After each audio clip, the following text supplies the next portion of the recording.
Honda is now also sending an A2 class scrambler into the race in 2023 with the CL500.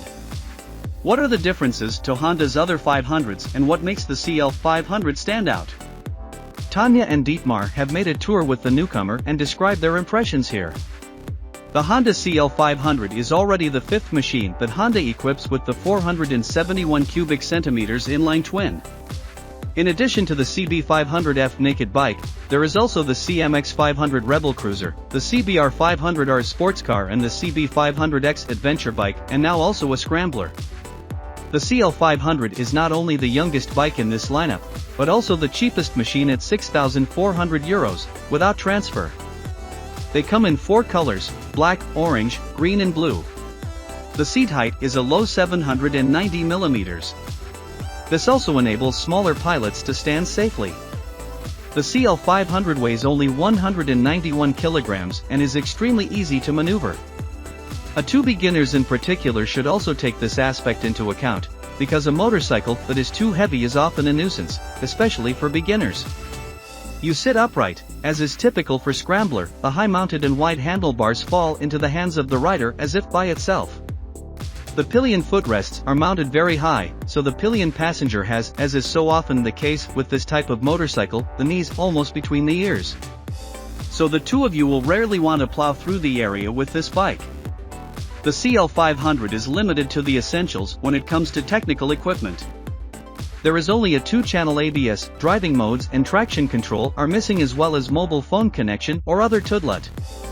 This can be seen as a disadvantage, but purists will counter that you can fully concentrate on riding a motorcycle here. In our opinion, the display is much too dark. After all, it shows the gear and the fuel level, and Honda has also integrated a small onboard computer, which can be tilted through with a button on the cockpit.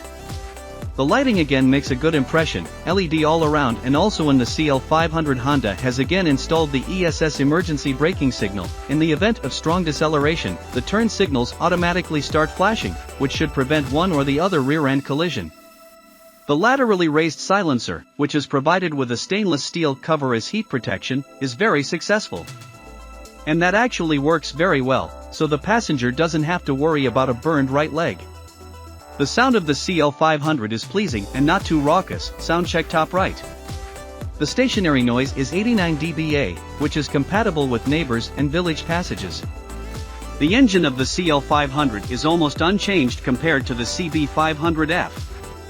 Here, too, 47 horsepower at 8,500 RPM and 43.4 Nm at 6,000 RPM are at the start. That doesn't make the scrambler a fighting pig, but you can still make fast progress. The gearbox shifts smoothly and the idle is virtually self-sufficient. You can tell that the bike is based on the CB500F. It's a very mature machine without any major quirks. Except for the footrests, which at least Tanya were constantly in the way. The fact that the levers are not adjustable is annoying to incomprehensible. Is it really that expensive, Honda? But you also want to be able to upgrade your sweetheart a little. The brakes are only poor on paper. In practice, the Nissan stoppers have no problems with the low weight of the CL500. The chassis of the Honda is not adjustable except for the spring preload of the stereo struts. Who is surprised at this price? The conventional telescopic fork tends to be rather soft and likes to dive deep, but it is also very comfortable to ride. And honestly, with 47 horsepower, you simply don't need a sporty, taut rebound and compression adjustable suspension, do you? You won't want to set lap records with this bike. That's not what it's meant for. In Honda's accessory shop, there are 3 equipment packages that complement the machine visually and functionally. In our opinion, however, there is not really much that needs to be retrofitted, except perhaps heated grips and fancier and adjustable levers. If you want your Honda CL500 to look a bit rougher, you should think about Michelin Anarchy tires, which would underline the scrambler look even more. The warranty on the Honda CL500 is 2 years, as is customary for Honda. Every 12,000 kilometers the bike has to be serviced, or once a year.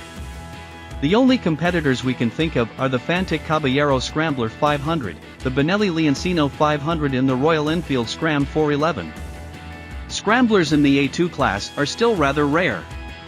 The Honda CL500 is an easy-to-ride and very accessible bike that is a lot of fun to ride. It is simply equipped does not pose any puzzles to the driver and works very well. As usual with A2 bikes, you shouldn't expect any performance miracles. The CL500 is more of a leisurely bike with which you consciously enjoy every kilometer.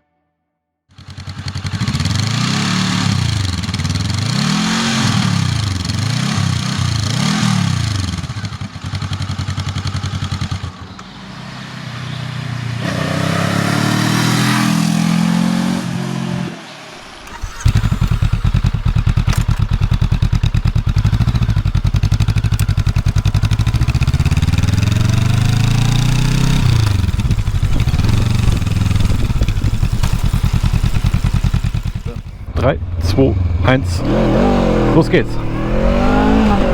50, 60, 70, 80, 90, 100. 3, 2, 1, los geht's. 70, 80, 90, 100. Okay, das hat ein bisschen länger gedauert.